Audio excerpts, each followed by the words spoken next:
Science classes के अंदर। सो बच्चों आज का topic is also very important. तो पिछली वीडियोस में आपने डिफरेंसेस देखे, आज आप जो करने जा रहे हैं that is very very important, क्योंकि इस टॉपिक से एक क्वेश्चन आपके पेपर में जरूर बनता है। तो प्योर सब्सटेंस, नाम आपने सुना हुआ अपने आसपास में कि प्योर चीज हमें खरीदनी चाहिए, प्योर चीज हमें खरीदनी नहीं चाहिए, यानी मिलावट की बात आती है।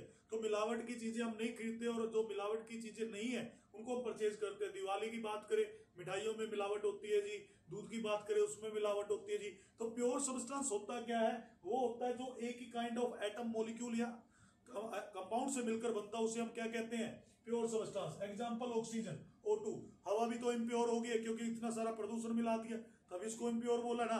अगर ऑक्सीजन ही ऑक्सीजन होती, फ्रेश एयर होती, तो उसको क्या बोल रहे हैं? एयर, ऑक्सीजन जो हमें चाहिए। सल्फर एक ही काइंड ऑफ एटम से बनता है, क्लोरीन एक ही काइंड ऑफ एटम से बनता है, तो इसे हम क्या बोलेंगे? Pure substances. ठीक है, तो प्योर सब्सटेंसेस को कैसे पहचाना जाए, उसके लिए कुछ पैरामीटर्स होते हैं, उन पे हमें ध्यान देना पड़ता है। डेंसिटी, डेंसिटी यानी मास अपॉन वॉल्यूम। इसकी यूनिट क्या होती है? ग्राम पर क्यूबिक सेंटीमीटर। यूनिट कहने का मतलब हम किस चीज में इसको मेजर करते हैं। ठीक है, किलोग्राम, ग्राम, लीटर, मिलीलीटर, तो इसकी यूनिट बन जाती है ग्राम पर क्यूबिक सेंटीमीटर।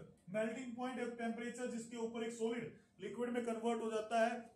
तो बहुत सारी चीजें हैं जिनको मेल्ट करके देखते हैं। अगर वो मेल्ट जल्दी हो जाती है, ठीक है, और जबकि मेल्ट होनी चाहिए थी लेट, ठीक है, तो उसको हम क्या करेंगे? इम्प्योर। पर वो मेल्ट हुई है लेट और जबकि होनी चाहिए थी जल्दी, उसको क्या बोलेंगे? इम्प्योर। तो हम टेम्परेचर मेजर करके रखते हैं, भाई इतने टेम्परेचर पे ये मेल्ट करेगी, पर वो मेल्ट ज्यादा कम भी हो सकती है और पहले भी हो सकती है, ज्यादा हो सकती है। यानी क्या क्या कंफ्यूजिंग पॉइंट्स है। ठीक है, तो मेल्टिंग पॉइंट कहने का मतलब मैं सिंपल वर्डों में समझाता है, एक ऐसा तापमान जिसमें कोई चीज मेल्ट हो जाती है, सॉलिड से लिक्विड में कन्वर्ट हो जाती है। मान लो ये मेरे पास मार्कर है, इसका जो टेम्परेचर था ये 30 डिग्री सेल्सियस पे मेल्ट हो सकता है, पर ये 30 डिग्री सेल्सियस से पहले मेल्ट हो गया, यानी इसके अंदर कुछ ना कुछ मिलावट है।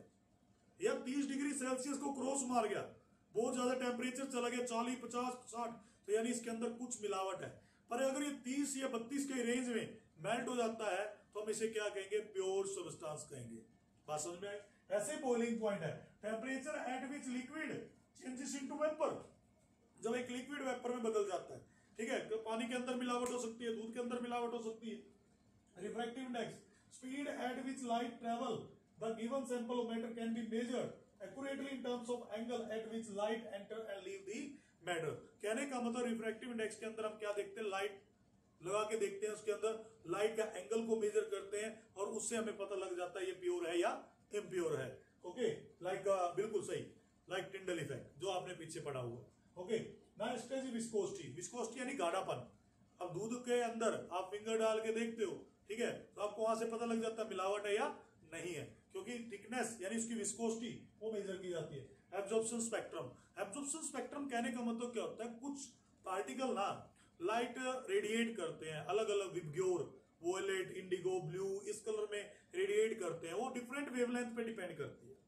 ठीक है, तो विजिबल रीजन हो गया, इंफ्रारेड रीजन हो गया, तो ये अलग अलग वेवलेंथ रखते हैं। अब जो लाइट है हमने ट्रेवल करवाई थी, वो पार्टिकल को क्या देगी? Kinetic energy. काइनेटिक एनर्जी मिलते पार्टिकल क्या करेंगे? जंप करेंगे, और जंप करके जब वापस आ रहे होंगे, ठीक है, ये लाइन याद रखना आपके बड़े काम आने वाली, वापस आ रहे होंगे तो कुछ लाइट को एमिट करते हैं। पहले क्या किया? एब्जॉर्ब, फिर क्या कर रहे हैं? एमिट। उसी को तो बोलते हैं एब्जॉर्प्शन स्पेक्ट्रम। जब उन्होंने एब्जॉर्ब किया तो कुछ लाइट को इंपार्ट करेंगे, कुछ कलर्स को इंपार्ट करेंगे, और जब कलर हमसे मैच करता है किसी पार्टिकल का तो हम उसे प्योर बोलते हैं, अगर मैच नहीं करता तो उसे हम क्या बोलेंगे? इम्प्योर। चलिए इस टॉपिक में आगे चलते हैं। About pure substances divided into two parts. Substances की जब बात करते हैं तो प्योर सब्सटेंस दो हिस्सों में विभाजित होता है, one is element and second one is compound. Element क्या होता है? जो सेम काइंड ऑफ एटम से मिलकर बनता है, सेम काइंड ऑफ एटम से मिलकर बनता है। ऐसे बहुत सारे साइंटिस्ट आए जिन्होंने इसकी डेफिनेशन दी। लेवोजियर आए, बोर्स आए, ठीक है, बोयल्स आया, तो इन्होंने बहुत सारी अलग अलग डेफिनेशन दी, पर जो मॉडर्न डेफिनेशन थी वो यही थी कि element same kind of atom से बनता है। लेवोजियर ने क्या कहा? It is the basic form of matter, सबसे बेसिक फॉर्म है मैटर की, that can not be broken into simpler substance, जिसको और सिंपलर चीजों में नहीं तोड़ा जा सकता। 118 एलिमेंट हमारे पीरियोडिक टेबल के अंदर होते हैं। अभी आपको इस पीरियोडिक टेबल के बारे में नहीं पता, मैं इसके लिए आपके लिए एक अलग से वीडियो भेजूंगा, वहां पे आपने समझना है। ठीक है, जैसे कि O oxygen, S sulphur, N nitrogen, H hydrogen, Cl chlorine, F fluorine. आप कहोगे सर ये क्या है? ये सब सिंबल्स है, ये सब क्या है? सिंबल्स। ठीक है। और जो आपको ये नजर आ रहे हैं ये इनकी नेमिंग है, ये इनको नेमिंग देते हैं। जैसे मैंने बोला क्लोरीन, तो क्लोरीन के लिए सिंबल क्या यूज किया जाएगा? Cl। मैंने बोला फ्लोरीन, फ्लोरीन के लिए क्या यूज किया जाएगा? F। मैंने कहा सोडियम, सोडियम के लिए सिंबल क्या यूज किया जाएगा? सोडियम के लिए Na। ठीक है, तो ऐसे बहुत सारे एलिमेंट, 118 एलिमेंट है। गोल्ड आपको कोई सर गोल्ड का बता दो, अरे बड़ी प्यारी चीज है, तो गोल्ड क्या हो गया? Au। आपको कोई सर सिल्वर का बता दो, चांदी का, तो चांदी हो गया Ag। ठीक है, तो Ag और Au, ये दीज आर द सिंबल। तो एलिमेंट को हम आगे दो हिस्सों में विभाजित करते हैं, one is known as metal and second one is known as non metal. जरा उनको पढ़ते हैं। तो जो एलिमेंट की बात की जाती है, तो एलिमेंट ना तीन हिस्सों में विभाजित होता है, डिवाइड होता है। One is metal, second one is non metal and the third one is known as metalloids. क्या बोलते हैं?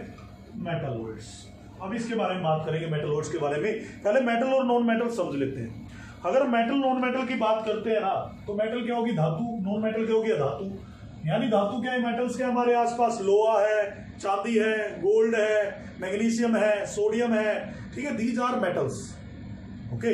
नॉन मेटल्स क्या होगी? जितनी भी गैसेज होगी, ऑक्सीजन हो गया, नाइट्रोजन हो गया, ठीक है, फ्लोरीन हो गया, क्लोरीन हो गया, ये सब क्या नॉन मेटल्स है। इनके पास मेटल क्या होती है? Which are the power to lose the electron, जिसके पास क्षमता है इलेक्ट्रॉन को खोने की, वो मेटल्स कहलाती है। जैसे सोडियम, सोडियम के पास क्षमता है एक इलेक्ट्रॉन को खोने की, और मैग्नीशियम के पास क्षमता है 2 इलेक्ट्रॉन को खोने की। आपको ये चीज अभी समझ में नहीं आएगी, 1 इलेक्ट्रॉन सर 2 इलेक्ट्रॉन, ये क्या है? इलेक्ट्रॉन क्या होते हैं? जो पार्टिकल मूव करते हैं, एटम्स को ही बोला गया। नंबर ऑफ जो एटॉमिक नंबर होगा वही नंबर ऑफ इलेक्ट्रॉन के बराबर होगा। वो थर्ड चैप्टर में आपको समझ में आ जाएगा। ठीक है, अभी आप ये समझिए मेटल क्या है? Which are the power to lose the electron, और नॉन मेटल क्या है? Which are the power to gain the electron. तो ऑक्सीजन क्या कर रहा है? यहाँ पे इलेक्ट्रॉन ले रहा है, तो किसमें कन्वर्ट हो? उसके ऊपर चार्ज क्या है? नेगेटिव। हमारे पास या नेगेटिव का मतलब क्या होता है? जोड़ना, और पॉजिटिव का मतलब होता है तोड़ना। मैथ में आप कहते हो प्लस का मतलब सर ऐड, और नेगेटिव का मतलब सब्सट्रैक्ट होता है। यहाँ पे उल्टा है, पॉजिटिव का मतलब होता है लूज और नेगेटिव का मतलब होता है गेन। ठीक है, ये ऐड है, ये सब्सट्रैक्ट है। Okay.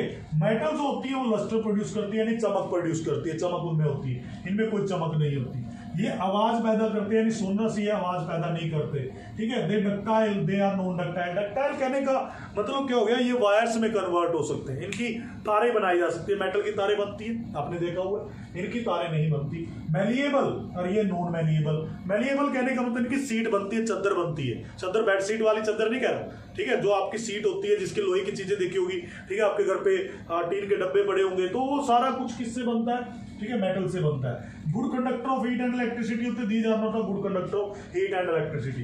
Third one is metalloid. Metalloid उसे कहते हैं जो मेटल और नॉन मेटल दोनों का कॉम्बिनेशन है, दोनों की प्रॉपर्टी रखता है, मेटल और नॉन मेटल की प्रॉपर्टी रखता है, उसे हम क्या कहते हैं? Metalloid. Which have the property of both metal and non metal. For example boron, germanium, ठीक है, etcetera. These are the example of metalloids। तो मेटलॉइड क्या हो गए? मेटल और नॉन मेटल का कॉम्बिनेशन। मेटल क्या होगी? जिसके पास क्षमता है इलेक्ट्रॉन को खोने की, और जिसके पास क्षमता है इलेक्ट्रॉन को गेन करने की, वो नॉन मेटल हो गए। Lustre, non lustre, malleable, non malleable, sonorous, non sonorous, ठीक है, ductile, non ductile, good conductor of heat and electricity, they are not good conductor of heat and electricity. So this is about the difference between metal and non metal. चलते हैं second part पे, pure substance के, that is known as compounds. Compound is a pure substance composed of 2 or more element chemically combined या combined। यानी compound का एक pure substance है, पर यहाँ पे जो 2 या 2 से ज्यादा एलिमेंट मिल गए। एलिमेंट अभी मैंने आपको क्या बताए थे? ठीक है, जरा एक वीडियो में आपको जरूर शेयर करूंगा पीरियोडिक टेबल की। तो पीरियोडिक टेबल की वीडियो आनी थी थर्ड चैप्टर में, पर मैं आपको पहले ही शेयर करूंगा कि कैसे एलिमेंट को याद करना है, 118 एलिमेंट कैसे याद किए जाए, जरा वो चीज आपने जब ऑब्जर्व करनी है, वो मैं आपसे शेयर करूंगा। ठीक है, पर यहाँ समझ ले, 1 या 2 से ज्यादा कंपाउंड मतलब एलिमेंट मिलके क्या बनाएंगे? कंपाउंड। जैसे मैंने यहाँ पे हाइड्रोजन ले लिया और ऑक्सीजन ले लिया। हाइड्रोजन लिए 2 और ये लिया मैंने 1 रेशियो में, तो मेरे पास क्या बन गया? वाटर। क्या बन गया? वाटर। वाटर का फॉर्मूला क्या होता है? H2O। अब आपने ये नहीं बोलना मैं I go to water please, मैं I go to H2O please. Okay, next है CO2। CO2 यानी कार्बन डाइऑक्साइड, किस रेशियो में है? 1:2 के अंदर। कार्बन का प्रोपोर्शन कितना है? 1, और ऑक्सीजन कितना है? 2। ये 2 1:2 के मिश्रण से हमारे पास क्या बना है? CO2। जो कंपाउंड है 2 हिस्सों में डिवाइड होता है, इनऑर्गेनिक कंपाउंड और ऑर्गेनिक कंपाउंड। ठीक है। अगर मैं सिंपल सा समझाऊं, ऑर्गेनिक कंपाउंड वो कंपाउंड होते हैं जो हमें लिविंग सोर्सेज से मिलते हैं, जो जिंदा होते हैं, लाइक प्लांट्स या एनिमल से। और इनऑर्गेनिक कंपाउंड वो होते हैं जो हमें अर्थ से मिलते हैं, मिनरल से मिलते हैं, उन्हें हम इनऑर्गेनिक कंपाउंड कहते हैं, ठीक है, यानी non living source. For example inorganic का चाक हो गया, मार्बल हो गया, बेकिंग पाउडर हो गया, सोल्ट हो गए, ठीक है। ऑर्गेनिक में क्या आ गया? Protein, wax, oil, petroleum, diesel, all these are what? Organic compound. यहां तक आपको समझ में आ गया होगा। जरा एक डिफरेंस और करते हैं, what is the difference between compound and mixture.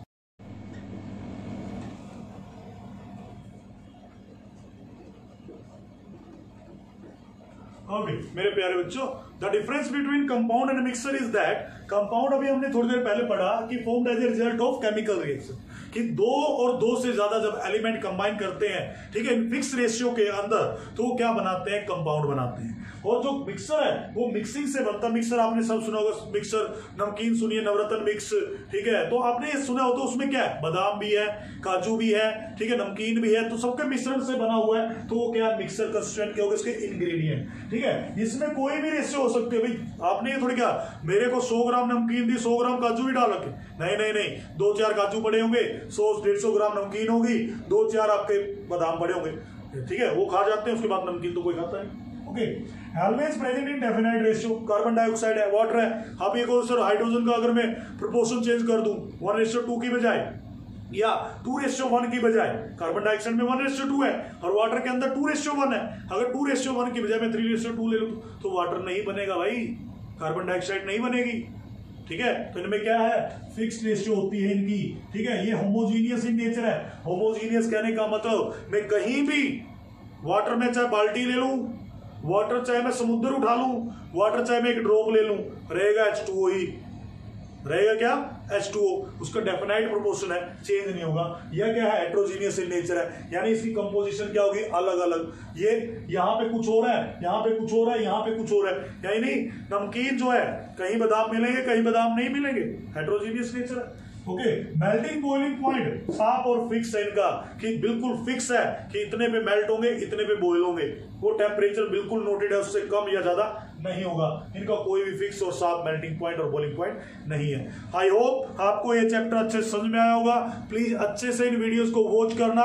कोई भी दिक्कत आती है आप मुझसे कॉन्टेक्ट कर सकते हो। Don't waste your time here and there, be focus on your study, क्योंकि पढ़ाई ही आपको कुछ बना सकती है, सिखा सकती है, जीवन में आप कुछ कर सकते हो, आपको इंडिपेंडेंट बना सकती है। So thank you very much, stay home, stay safe, thank you.